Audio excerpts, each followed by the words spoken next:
Good afternoon, my dear viewers. Today, we are going to discuss the 7 types of love according to the ancient Greek philosophers and the Rhetoricians. Since we began our topic of thoughts and emotions, we have been analyzing different philosophical thoughts and then removing them from the highly philosophical jargons and putting them to the ground where we discuss our topics in the practical real life.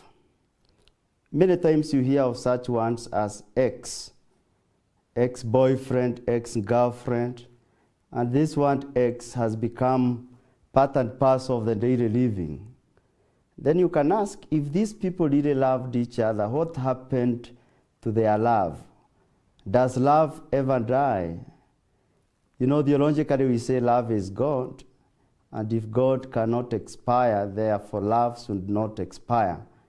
But I find so many people who ask, you know, we used to love each other. It started so well, but later everything crumbled. So what makes this happen? In our discussion today, we shall discuss and we shall realize that according to the Greek philosophers, the ancient Greek philosophers, the sophists and the rhetoricians, there were 7 types of love. So before you say that your love ended, it's good to analyze and see what kind of love are you talking about.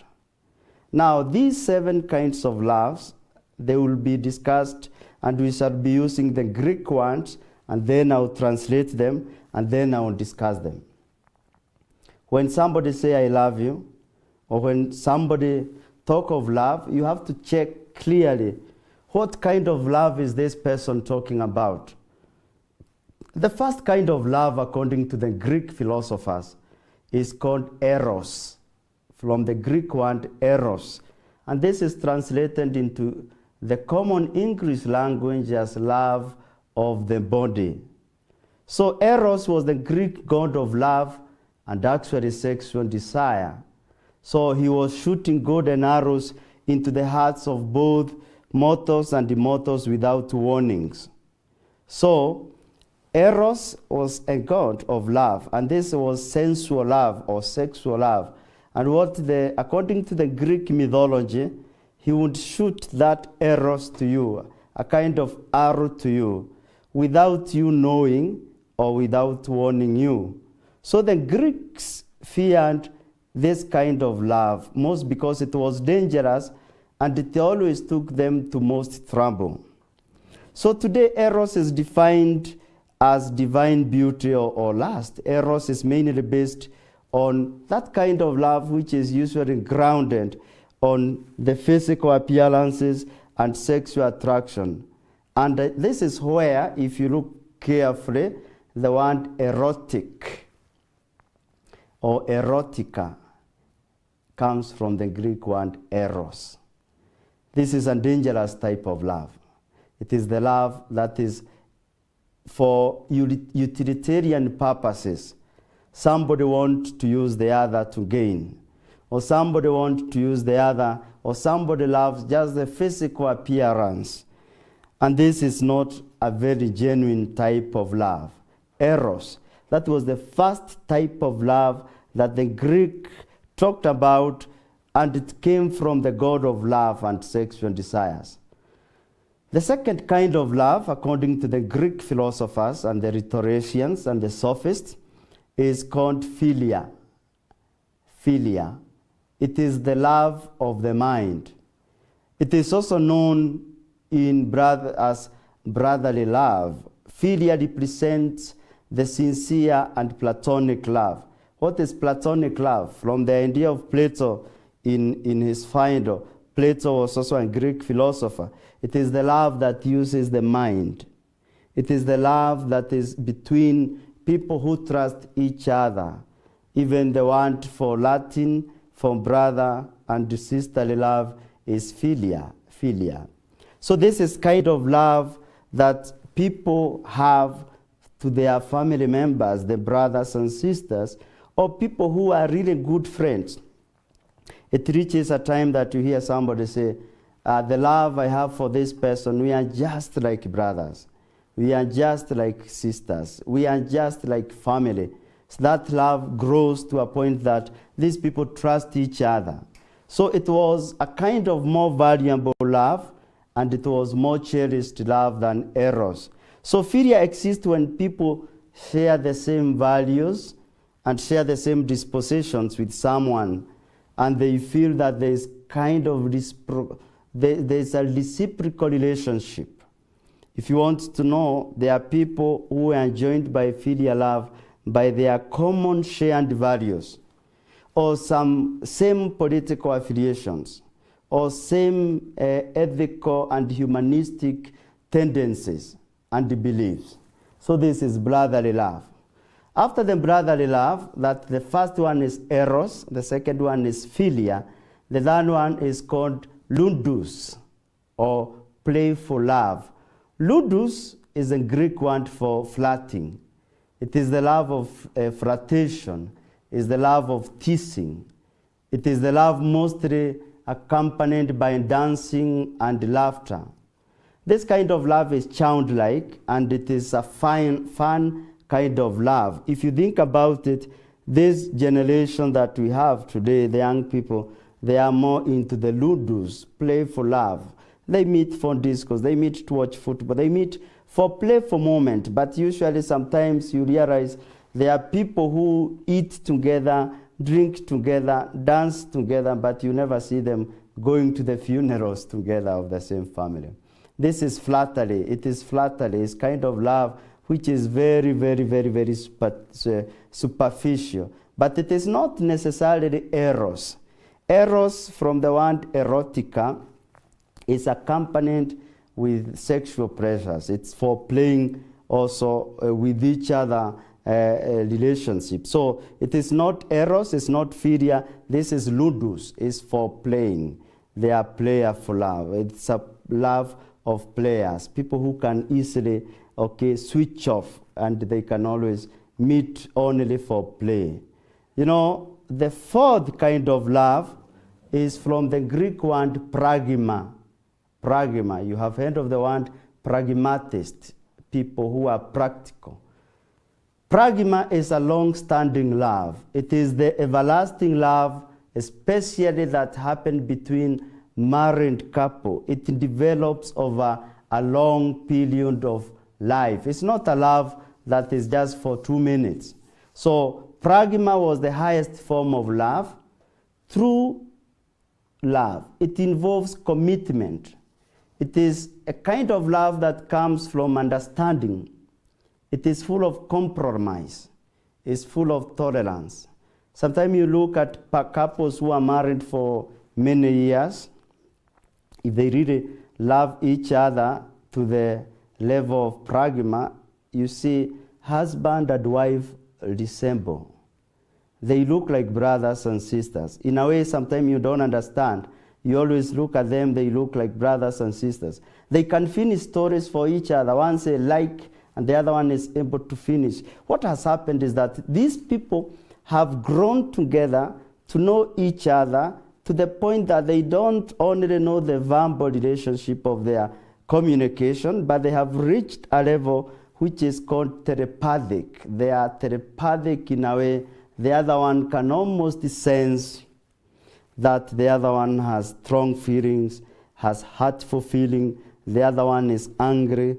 The other one is happy. They are able to understand each other to that deep level. Normally, people who enter into this kind of pragma love, sometimes, and this is not proven either philosophically or scientifically, normally if they go for so many years and they reach the age of 80 or somewhere there, if one dies, the other one usually follow after a few months or some few years. But it is not necessarily true. So this is kind of pragmatic love. It is standing love. It is not like the others, especially eros and ludus. Those are falling love. They are there as long as that beauty you loved in someone disappears, maybe through a motorbike accident or a car accident. These people, they are able to move on and look for somebody else who probably resemble the one they knew. This pragmatic love grows over time, and it requires profound understanding between the lovers. And this comes with age. It's like we always say, wine grows with age. As it grows, it gains more taste. As it grows, it gains more value. And it is good, and this is the prayer of each and every couple. It is the prayer of each and every friendship, that it grows to a point that people understand each other, that people feel at home with each other. Sometimes you see these old couples who have stayed together for so many years. Sometimes they are not speaking, they are just looking at the television. And they are really feeling the warmth of each other, just looking at the television together, or just walking together in the evening, or just walking together in the park, or just cultivating together, or sometimes or they are just sometimes picking the tea together. They are happy. Not many stories, but they understand each other. If your grandfather and grandmother have reached such a level of pragma love, you realize anytime if the grandfather is around and the grandmother is there, they always say, hey, where is your grandmother? They are not waiting for her to do anything or to say anything, but already recognizes that the wife is not there. After the break, we shall look at the remaining types of love, and then the current love that we have in the current situation. See you after the break.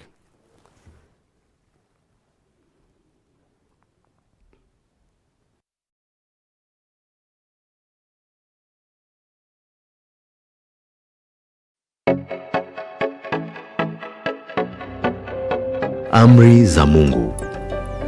Ndimi Bwana Mungu wako. Usiabudu miungu wengine. Usilitaje bure jina la Mungu wako. Shika kitakatifu siku ya Mungu. Waheshimu baba na mama, upate miaka mingi na heri duniani. Usiue. Usizini. Usiibe. Usiseme uongo. Usitamani mwanamke asiye mke wako. Usitamani mali ya mtu mwingine. Amri za Mungu. Kupata amri za Mungu kama sikiza tune yako, bonyeza neno sikiza likifuatwa na nambari 738-10251.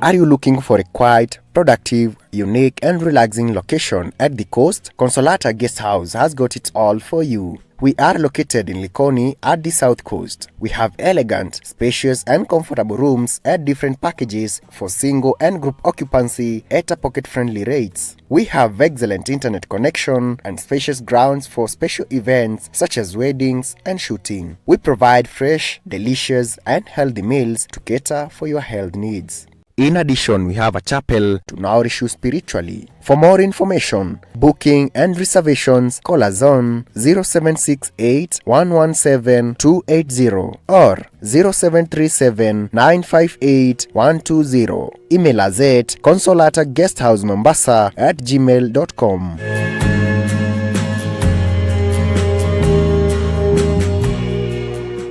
Coronavirus COVID-19 is a respiratory virus spreading across the world. The infection is spread from droplets of coughing and sneezing of an infected person, touching or shaking hands, or being in contact with contaminated surfaces or objects with the virus. The signs and symptoms are fever, coughing, headache, body ache, difficulty in breathing. The disease can be prevented by regularly washing hands with soap and running water. Avoid close contact with people who have flu-like symptoms. Avoid handshake, hugs, and kissing. Also, protect yourself by covering your mouth or nose using a disposable tissue while coughing or sneezing. If you experience these symptoms and you had traveled or been in contact with a person from a country reporting COVID-19, you should isolate yourself for 14 days and seek immediate medical attention or report to the nearest health center. This message has been brought to you by the Government of Kenya and its partners. For accurate information on COVID-19, dial *719# or call 719. Follow us on Twitter at MOH_Kenya, at spokesperson GOK, at WHO.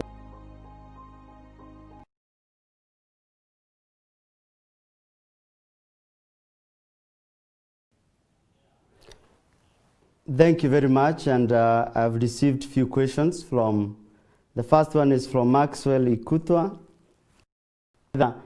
Is pragma love as praxis? Is it also praxis? Yeah, as I said in the beginning, pragma love comes from the one, it is something closely associated with the word pragmatic. And you know who are the pragmatic people? Pragmatic people are practical people. So pragma love has a kind of praxis, it's practical.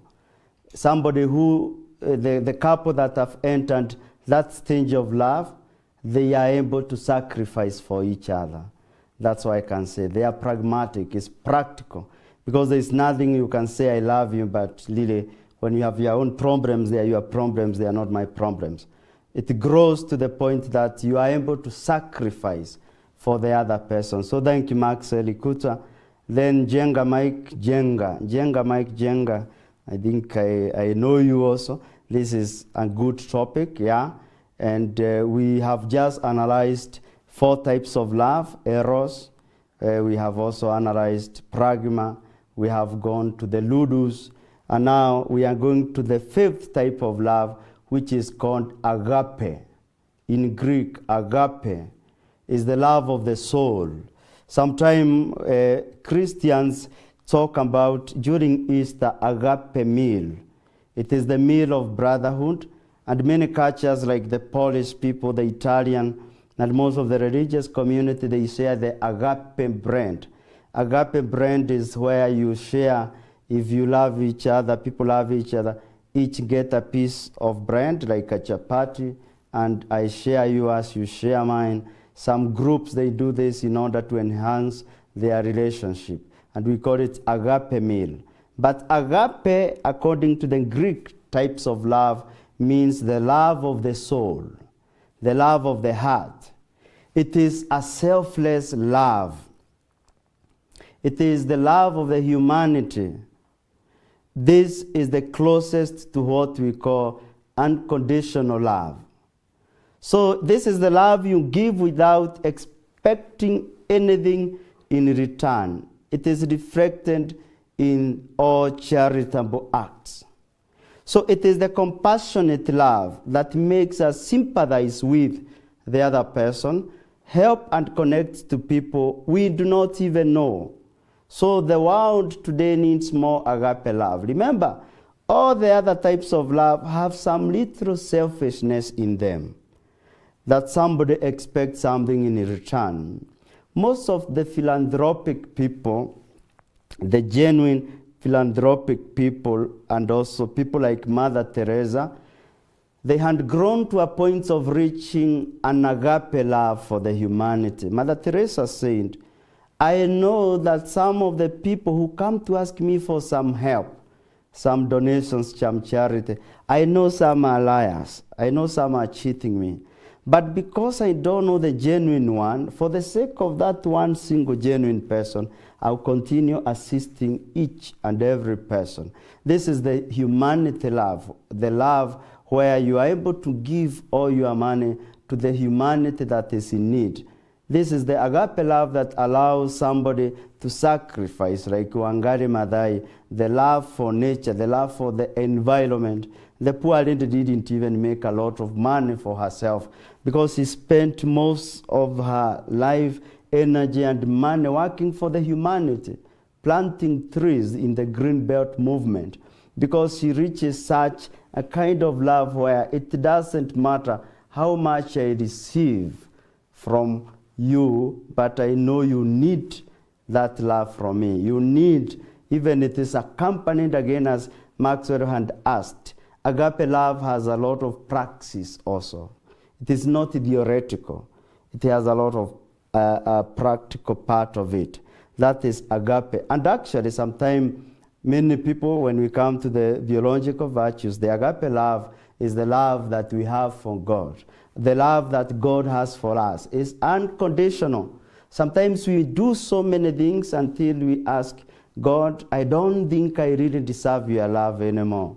I've gone against your will, yet you continue loving me. I have not obeyed your commandments, yet you continue loving me. Because God loves us unconditionally. God does not love us because we are good to him. God does not love us as a payback because of our generosity to each other, because of our goodness. God loves us because he created us. So we are created in the image and in the likeness of God. And therefore we deserve his love. And his love is unconditional. It is not because we are the best. And the grace of God, again, in the same time, comes to each and every one of us.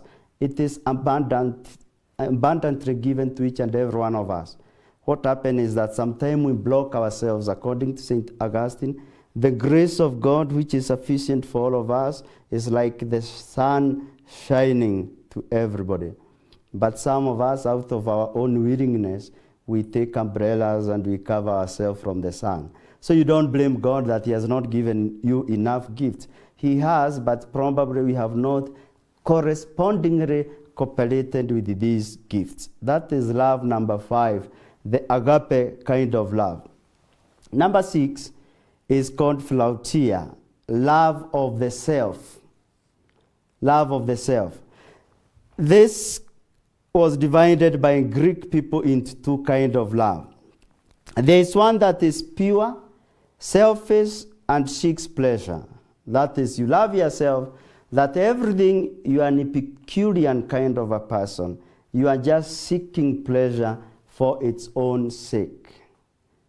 But there is the other one, where which is also sometimes negative, where somebody seeks fame and wealth, often leading to kind of narcissistic attitude.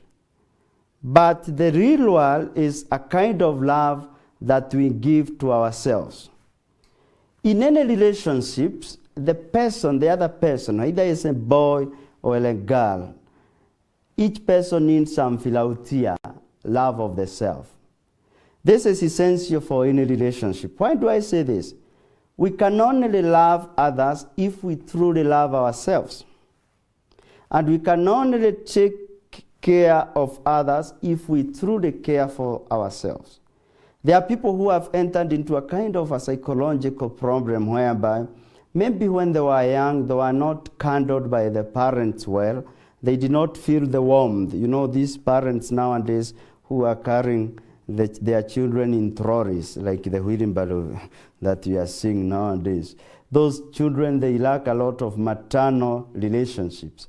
The moment the mother is handling the child in or within her breast, the child receives a lot of emotional touch, and this helps the child to love herself or himself, and this child growing up will be able to respond very well to the love. Now, if you have a partner, if you have a girlfriend or a boyfriend or a wife or a husband who did not experience a kind of love of self, you have problem. These people resist love. These people reject love. These people become unlovable. And it is not their wish, it's only that sometimes these people have not experienced it themselves. So you cannot give what you cannot give what you don't have. So each person needs a lot of it, but then it needs to be controlled.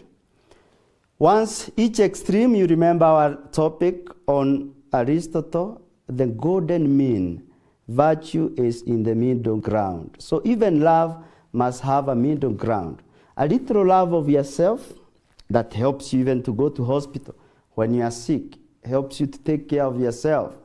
The people who have no this Philosophia don't even they can risk their own lives in town anywhere. They will not take even the slightest precaution. The seventh love, which is the last of the 7 loves that I've been talking about, is called storge. Storge. That is love of the child. Storge is the love parents naturally feel for their children. It is based on natural feelings and effortless love.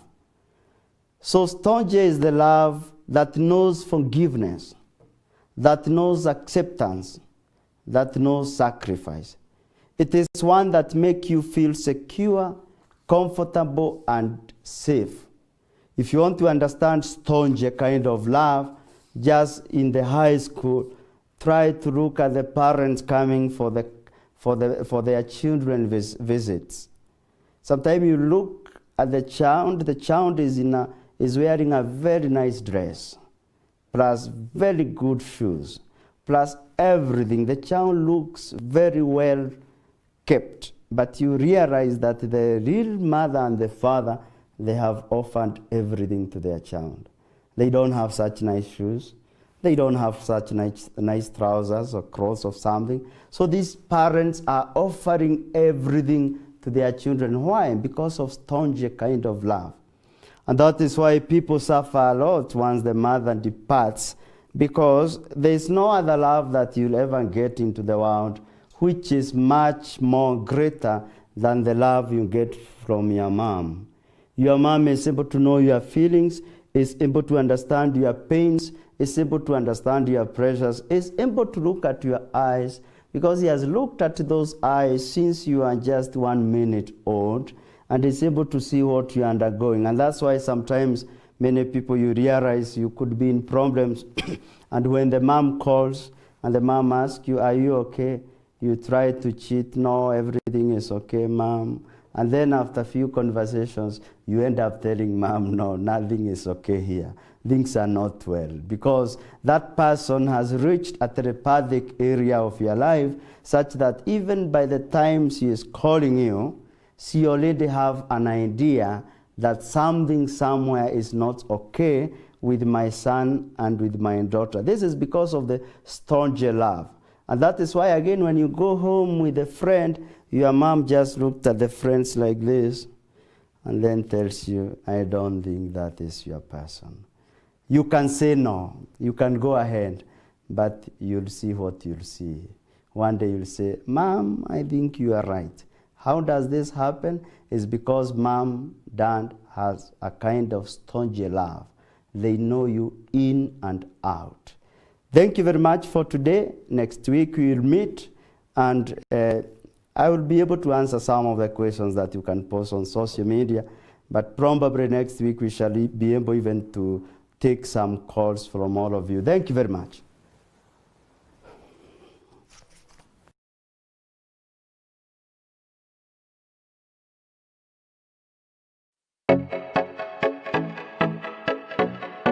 Hail, Holy Queen, Mother of Mercy, hail our life and sweetness and our hope. To you do we cry, poor banished children of Eve. To you do we send up our sighs, mourning and weeping in this valley of tears. Turn then, most gracious Advocate, your eyes of mercy toward us, and after this our exile, show unto us the blessed fruit of your womb, Jesus, O merciful, O loving, O sweet Virgin Mary. Amen. To get Hail Holy Queen as your Skiza tune, send Skiza followed by code 738-10258 and send it to 811.